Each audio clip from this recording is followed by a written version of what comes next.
할렐루야. 수혜에 오신 여러분들을 주님의 이름으로 환영하고 축복합니다. 오늘 우리가 말씀을 한번 보게 될 텐데요, 오늘 말씀을 보면 이스라엘 그 제사장들이 이 장막에서 장막을 이렇게 방편으로 해서 하나님과 이렇게 교제하는 참 그런 모습들을 볼 수가 있다라는 것입니다. 우리들 또한 어떻습니까? 하나님과 다이렉트로 안 되죠. 예수 그리스도로 말미암아, 예수 그리스도를 방편으로 말미암아 하나님과 이렇게 교제하는 그런 모습들을 볼 수가 있다라는 것입니다. 어떻게 보면 아담과 하와가 에덴 동산에서 죄를 범하기 전에 하나님과 아름답게 교제하는 참 그런 모습을 갖추고 있다가 죄로 말미암아 이렇게 깨어지는 그 관계가 깨어지고, 그래서 그 관계를 회복하기 위한 여러 가지 것들이 이제 일어나게 되는데, 오늘 본문의 말씀에서 이스라엘 그 제사장들이 장막을 방편으로 하나님과 교제하는 참 그런 모습을 볼 때 참 인간이 깨어져 있는 그런 모습이다, 그렇죠? 어떤 도구를 사용해야지, 어떤 방편을 사용해야지 하나님과 교제할 수 있는 그런 거죠. 그래서 우리가 또 시력이 잘 안 보이면 안경이란 도구를 통해서 또 시력을 회복하고, 잘 걷지 못하면 지팡이를 통해서 잘 걸어 다니는 것처럼 이 도구를 사용한다라는 것입니다. 그런 모습에 있어서 뭔가 결핍 있고 깨어진 그런 인간의 모습을 오늘 본문의 말씀에서 우리들에게 보여주고 있다라는 것입니다. 그런데 오늘 본문의 말씀에서 이스라엘 제사장이 장막을 방편으로 하나님과 교제하는 것과, 또 지금 우리가 예수 그리스도로 말미암아 하나님과 교제하는 것은 중차대한 큰 차이가 있는 것이죠. 그것을 여실히 오늘 본문의 말씀에서 우리들에게 보여주고 있다라는 겁니다. 예수 그리스도로 말미암아 하나님과 교제하는 우리 신약의 백성들은 엄청난 특권과 또 그 위력 앞에 우리가 살고 있다라는 것을 말해주고 있다라는 것입니다. 오늘 3절에 있는 이 본문의 말씀에도 보면 둘째 장막, 또 둘째 휘장 뒤에 있는 장막을 지성소라 일컫나니라고 이렇게 되어져 있다라는 것입니다. 그래서 성소와 이제 지성소가 이렇게 딱 이렇게 갖추어지게 되는데, 그 성소 안편에, 그 뒤편에 있는 그 지성소, 그 지성소에 대해서 이렇게 멋지게 말을 하고 있다라는 겁니다. 핵심은 그 지성소로 이게 들어가는 거죠. 쉐키나의 영광이 임하는, 하나님의 영광이 임하는 그 지성소, 그곳을 이렇게 꼭 집어서 이렇게 표현을 하고 있다라는 겁니다. 그런데 제사장들은 그 지성소에 함부로 들어갈 수 없다라는 거죠. 하나님의 영광을 함부로 노출시켰을 때는 죽게 된다라는 겁니다. 엄연한 규칙이며 또 사실이다라는 겁니다. 그래서 그들은 이 지성소가 아닌 그 성소, 그 성소에서 상징적인 물건, 어떻게 보면 어떻습니까? 금촛대가 있고 분향단이 있고 진설병단이 있는 그 떡상이죠. 그곳에서, 그 성소에서 제사를 드리는, 어떻게 보면 제한적인 방법을 통해서 하나님과 간헐적으로 이렇게 교제하는 그런 모습을 보이게 되죠. 그러면서 그 성소 안쪽에 있는, 그렇죠? 둘째 휘장을 거쳐서 들어가는 그 성소 안쪽에 있는 그 지성소의 그 하나님의 영광, 하나님과의 그 교제, 그것들이 얼마나 위대한가라는 것을 표현해주고 있는 그런 모습이다라는 것입니다. 어떻게 보면 이 내소라고 할 수 있는 이 지성소는 지극히 거룩한 것이죠. 그리고 이 지성소는 정육면체로 되어져 있습니다. 그래서 길이, 넓이, 그리고 높이가 다 똑같습니다. 동일하게 10큐핏, 오늘날에만 4.5m 정도 되는 그 길이로 아주 정육면체로 다 이렇게 그 내소가, 지성소가 이렇게 꾸려지게 됩니다. 근데 이 지성소는 요한계시록 21장에 보면 새 예루살렘도 똑같이 넓이, 높이, 길이가 정육면체로 똑같이 이렇게 되어져 있습니다. 그 새 예루살렘에서 하나님의 그 영광이 쇠하지 않고 영원히 비춰지는 그런 모습을 보여주고 있죠. 그것을 빗대어서 이 지성소도 정육면체로 하나님의 그 쉐키나의 영광이 강하게 임재하는 것을 포커스로 삼으면서 그것을 우리들에게 보여주고 있는 그런 모습들을 볼 수가 있다라는 것입니다. 그 지성소에 이제 어떤 한 궤가 있죠. 그 궤가 있고 그 궤 위에 두 그룹이 있는데 그 그룹과 두 그룹 사이에 여호와의 영광이 이제 임하게 되죠. 그래서 그 궤를 열어보면 어떻습니까? 모세의 십계명 두 돌판이 있죠. 이 십계명은 어떻게 보면 언약의 조항들이죠. 이스라엘 백성들과 하나님과의 언약의 조항들입니다. 십계명. 그러니까 이 궤가 있는데 그 궤가 언약의 조항들을 담고 있으니까 일반적으로 언약궤라고 명령을 하고 있다라는 것입니다. 그 지성소에 언약궤가 있고 그 언약궤에 만나 항아리와 그리고 아론의 상난 그런 지팡이들을 이렇게 보여주고 있는 그런 모습들을 우리가 볼 수가 있다라는 것입니다. 그런데 우리가 그런 모습을 볼 때 이 히브리서 저자가 우리들에게 말씀하시고자 하는 것은 그런 물건들을 이렇게 종합해서 그런 물건들을 포커스를 맞춰서 조명하고 있지는 않다라는 것입니다. 어떻게 보면 우리는 그 성소에 있는 금초대, 그렇죠? 일곱 교회, 그리고 분향단, 그 성도들의 기도, 그리고 이렇게 진설병의 상, 떡상, 예수 그리스도 임재와 구속 이런 것을 또 의미하고 또 그 안에 들어가서 그 언약궤 안에 있는 십계명 돌판, 그리고 만나의 항아리, 그리고 아론의 상난 지팡이 그것에 올인해서 그것에 집중할 때가 있다는 거죠. 그것이 잘못됐다는 건 아니고 그 외형적인 모습에 너무 철두철미하게 집중하고 막 상상하고 그것 가운데 우리 마음이 막 쏠려 있다는 거죠. 그런데 이 히브리서 저자는 그거와 상반되게 그런 외형적인 것에 치중을 두지 않고 그 안에 있는 것들, 즉 그런 성소와 지성소가 추구하는 방향 어떻습니까? 그 안의 내용들, 그 안에서 일어났던 하나님과의 교제, 하나님과의 임재라는 것에서 이 히브리서 저자는 초점을 맞추고 있다라는 것을 보여주고 있다라는 것입니다.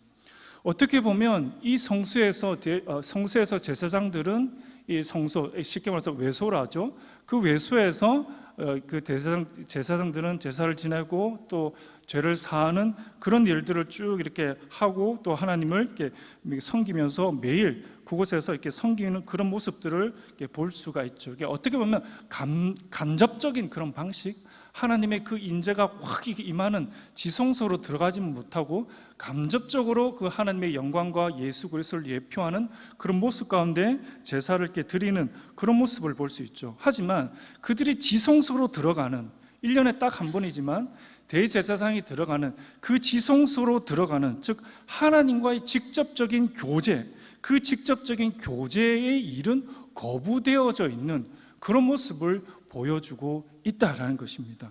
구약은 이런 모습들을 보여주고 있죠.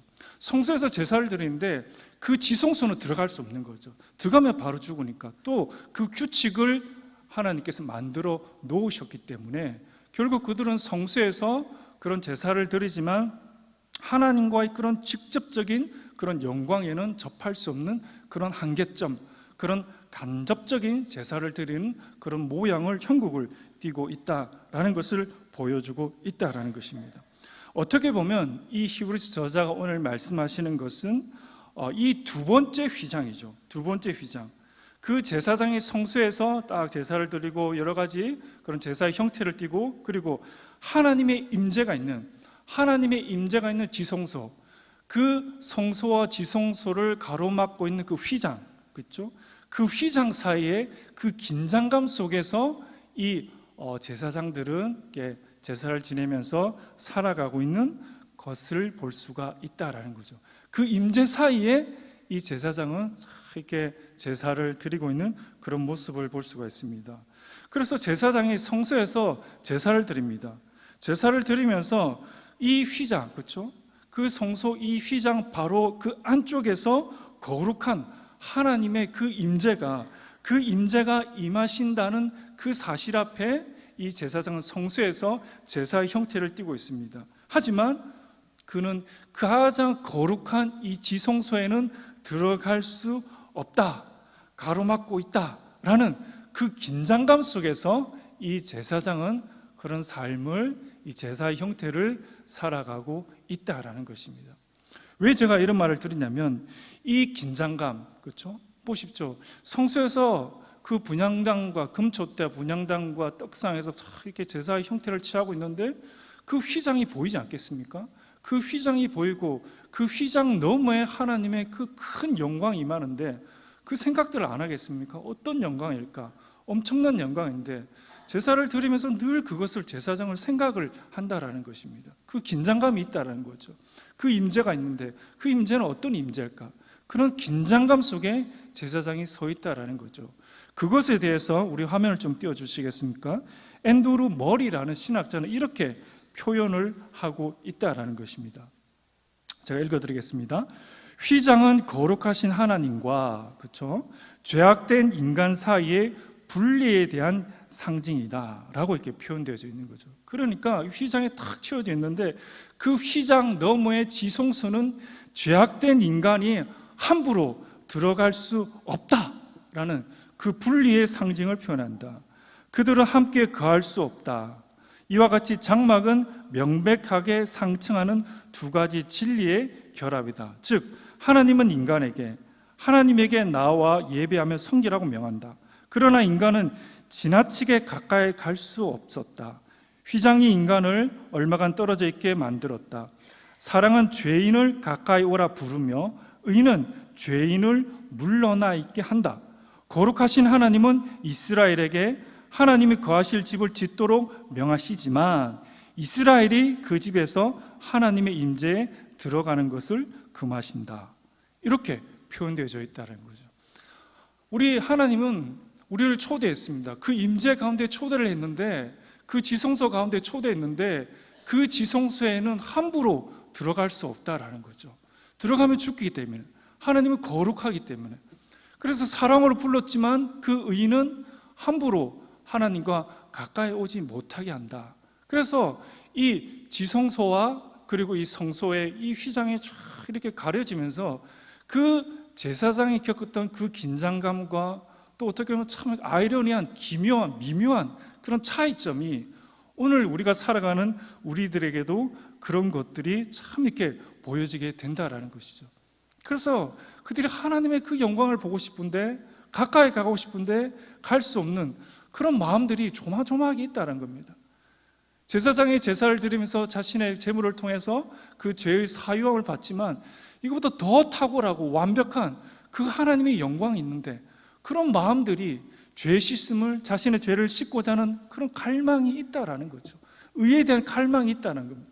근데 가까이 갈 수 없는 그런 미묘한 그런 마음들이 계속 도사리고 있다라는 것을 이 앤드류 머리가 멋지게 표현을 하는 그런 표현이죠. 그래서 이 인간들이 그런 마음들을 가지고 있을 때 하나님께서 딱 1년에 한 번 그것을 해소시키는 날이 있죠. 대죄 속죄일, 딱 1년에 한 번인데 그날에는 그것을 완전히 그 마음의 갈증을 해소시켜버리는 그 날을 주님께서 정하여 주셨다라는 것이죠. 7절에 있는 말씀처럼 오로지 대제사장 말이 오로지 그 날만, 오로지 자신과 백성의 죄를 사하기 위해서 오로지 그 한 날만을 정하여서 그들에게 보여주는 그런 모습들을 볼 수가 있다라는 것을 보여준다라는 것입니다. 그래서 어떻게 보면 대속죄일은 사실상 그 길이 보통 때는 금지되어 있잖아요. 딱 1년에 한 번이기 때문에 금지되어져 있는 그런 날이다. 그러나 장차 그 길이 완전하게 열리게 될 것이다 라는 것을 히브리서 9장 8절에서 말씀해주고 있다라는 것입니다. 히브리서 9장 8절에 보면 성령이 이로써 보이신 것은 첫 장막이 서 있을 동안에는 성소에 들어가는 길이 아직 나타나지 아니한 것이라. 이 성소라는 것은 지성소를 의미하고 있습니다. 그런 모습을 보고 성령, 거룩하신 성령 하나님께서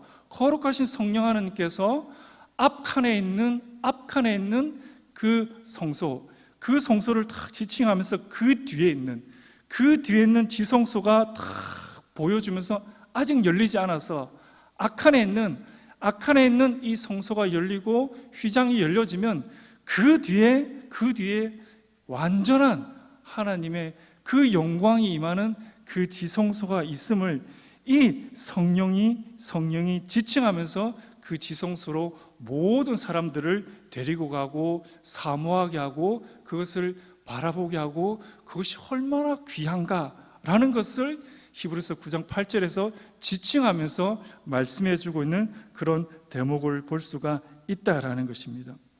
그래서 구약에 보이는 이 히브리서 저자가 오늘 쭉 말씀하시는 장막 예배의 그런 제도들은 전체적인 요점은 그렇습니다. 한편으로는 자기 백성과 교제를 갖고자 하는 하나님의 그 의도, 또 한편으로는 이 같은 길은 아직 열리지 않았다라는 것을 보여주는 것이 어떻게 보면 이 히브리서 저자가 오늘 말씀하시는 장막 예배 제도의 그런 모습들을 보여주고 있다라는 것입니다. 중요한 문구는 아직이라는 거죠. 아직 열리지 않았다. 구약의 전체를 요약하는 그 말이죠. 아직은 열리지 않았다. 그 길이 막혀 있었다. 하지만 다시 말해서 그리스도 예수 그리스도가 오실 그때까지는 아직 열려 있지 않았다라는 것을 강력하게 표현해 주는 그런 대목이다라는 것이죠. 그래서 이 본문의 말씀을 그들에게 비추면서 어떻습니까? 예수 그리스도의 아주 또렷한 메시아, 예수 그리스도만이 그 지성소를 열 수 있는 유일한 분이시다, 유일한 희망이시다, 유일한 능력을 가지신 분이다 라는 것을 그들에게, 구약의 백성들에게 줄기차게 그들에게 말씀을 해주고 있다라는 것입니다. 그래서 이 히브리서 저자는 이 두 방, 이 성소와 지성소, 이 외소와 내소를 그들에게 보여주면서 이 두 언약 안에서 있는 그들의 예배와 삶에 대해서 계속적으로 말씀해주고 있죠. 옛 언약 안에서 삶을 성소에서 그런 삶이라고 한다면 그 제사장들은 하나님을 섬기는 그 명령을 받았고 그 제사장들은 하나님과 그리고 어떻게 보면 우회적으로 또 간접적으로 그 예배를 드리는 그 한계는 가지고 있다라는 겁니다. 그러면서 더 완전한 길을 사모하는 그런 마음들을 보이겠죠. 더 직접적으로 그 하나님의 영광을 보고 싶다, 그 하나님의 영광 가운데 머물고 싶다라는 것을 계속적으로 이 장막 제도의 제사를 통해서 그들 마음속에 계속 불러일으키는 거죠. 그 메시아를 계속 사모케 하는 겁니다. 어떻게 보면 선지자들을 통해서 오실 메시아를 지칭하지만 좀 더 그 말들을 구체적으로 표현한 것은 이 장막 제도를 통해서, 이 외소와 내소를 통해서 정말 그들에게 그 예언자가 말하였던 예수 그리스도의 그 실체와 그 영광됨과 그 사모함에 대해서 계속적으로 그들에게 어필을 하며 그들의 마음을 그 오실 예수 그리스도 그날까지 계속적으로 자자손손 그들에게 계속적으로 대물림하면서 그들에게 전달해 주는 그런 모습을 볼 수가 있다라는 것입니다. 그러면서 그들에게 그 옛 언약의 모습에 벗어나서 이제 새 언약을 상징하는 바로 예수 그리스도를 그들에게 보여주며, 예수 그리스도는 그분 자신의 피, 언약의 피로서 구약이 이룰 수 없는 것을, 구약이 아직 이루어지지 않았던 그 사실을 예수 그리스도 안에서 완전히 해결해버리는 놀라운 일들을 그들에게 감행했다라는 것입니다. 그래서 마태복음 27장 51절에 있는 말씀처럼 성소 휘장이, 그렇죠? 성소 휘장이 위로부터 아래까지 찢어져 둘이 되었다라는 이 표현은 충격 그 자체다라는 겁니다. 그들은 저 휘장이 찢어졌으면 우리는 단편적으로 이 말씀을 보는데 그들은 그게 아닙니다. 오래도록 장막 제도의 그런 제도를 익숙하고 그 장막 제도의 그 휘장 너머에 있는 하나님의 그 셰키나의 그 영광, 그게 너무 사모함이 된다는 거죠. 너무 사모함이 되는데 예수 그리스도께서 죽으심으로 말미암아 그 휘장이 위에서부터 아래로 완전히 찢어지면서 성령 하나님께서 오늘 히브리서 9장 8절에 말씀하신 그 사실이, 그 역사가 성령 하나님이 지칭하시는 그 일들이 바로 그곳에서 예수 그리스도께서 하나님을 위해서 우리 모든 인류의 그 사죄의 죄값을 피를 흘림과 동시에 그 휘장이 찢어짐으로 말미암아 이는 진실로 하나님의 아들이었다라는 그 고백이 온 우주에 전파되어지게 된다라는 것입니다. 이제는 완전히 열려져 버렸습니다. 이제는 더 이상 막을 담이 전혀 없다라는 것입니다. 그 피로 말미암아 모든 인류의 죄악, 우리의 모든 인류의 죄악들이 스스럼 없이 한순간에 단번에 모든 것들이 없어져 버리는 놀라운 그런 일들이 감행되어지게 되었다라는 것입니다.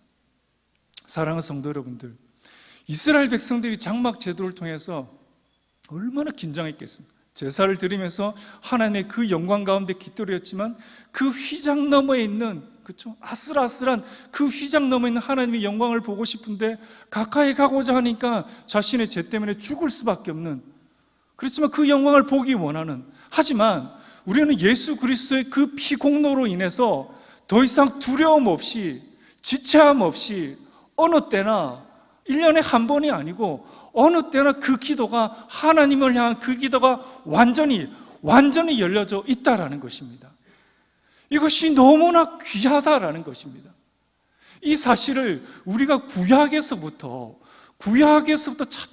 차츰 읽어나가면 신약에 펼쳐지는 이 예수 그리스도로 말미암아 휘장이 찢어지면서 하나님께서 우리들에게 열려놓으신 하나님과 독대하며 교제하는 이 영광이 얼마나 큰지, 얼마나 하나님께서 우리들에게 은혜로 주신 것인지, 이 휘장이 예수 그리스도로 말미암아 젖혀져서 하나님과 정말 교제하고 기도하고 하나님께 나아감을 통해서 사죄함을 받고 은혜를 받고 하나님과 늘 교제하는, 그리고 그 본향에서 완전히 직관지복을 하게 되는 그 영광 가운데 우리 영혼이 몰입하게 되는, 우리 영혼이 그곳에서 정말 지복을 누리는 그 존재로 우리가 살아간다는 그 사실을 알게 되면, 이것이 나의 공로가 아니라, 나의 의도가 아니라, 나의 바람도 아니고 처음부터 끝까지 모든 것들 하나님께서 우리를 부르시고 하나님께서 선택하시고 하나님께서 이루시고 하나님께서 완성하시는 그 놀라운 처음부터 끝까지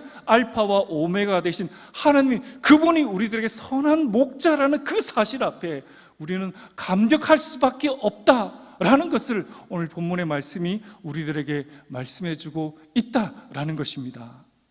사랑하는 성도 여러분들, 우리 신약의 백성들은 이 큰 영광 가운데 있다, 이 중차대한 이 사실 앞에, 변할 수 없는 이 사실 앞에 우리는 서 있다라는 겁니다. 하나님과 우리 사이 누가 끊으랴? 과거 일이나 미래나 장래일이나 천사나 높음이나 깊음이나 권세나 그 아무것도 하나님과 우리 사이 그 관계를 끊을 수가 없다라는 것입니다. 완벽하게 하나님께서 우리들을 정말 당신의 자녀로 영원히 살 수 있도록, 또 그것이 단단하게, 그 말이 단단하게 힘을 얻기 위해서 하나님께서 또한 자신 스스로 언약을 체결해서 그 하나님의 언약의 말 앞에 하나님이 어거하는, 그 얽매이는, 그냥 말씀만 해도 되는데 더 확실하게 하기 위해서 하나님께서 언약을 세워서 도장을 찍어서 이것은 변할 수 없다, 너는 나의 아들이 되고 딸이 되면 나는 너의 아버지가 되며 너는 내 안에, 나는 너 안에 있는 영원한 하나님과 우리의 그 결속에 그 복을 우리들에게 하나님께서 오늘 본문의 말씀에서 허락하여 주셨다라는 것입니다. 더 이상 이 긴장감은 없습니다. 더 이상 이런 텐션은 없습니다. 두려움은 없습니다. 죄악되면 떨어질까 하는 그런 염려가 없습니다.